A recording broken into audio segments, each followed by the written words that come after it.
এক বুজুর্গ বলছিলেন যে হে আল্লাহর বান্দা, দুনিয়ার যন্ত্রণার পেরেশানির কারণে যদি মানুষ বলে যে যদি মরে যাইতাম ভালো ছিল, মানুষ বলে না এরকম যে এত পেরেশানির চাইতে এত দুঃখের চাইতে মরে গেলে ভালো ছিল।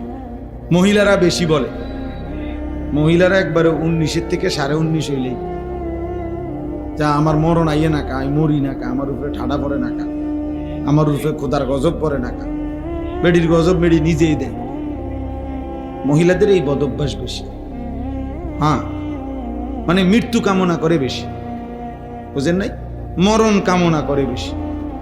তাহলে ওই আল্লাহর ওলি বলছেন যে হে আল্লাহর বান্দা, দুনিয়ার পেরেশানির থেকে তো তুমি মনে মনে কামনা করিলা যে যদি মরে যাইতাম, পেরেশানি মুক্ত হইতাম। তিনি বলছেন হে আল্লাহর বান্দা, যদি কবরে গিয়ে কবরের আযাব শুরু হয়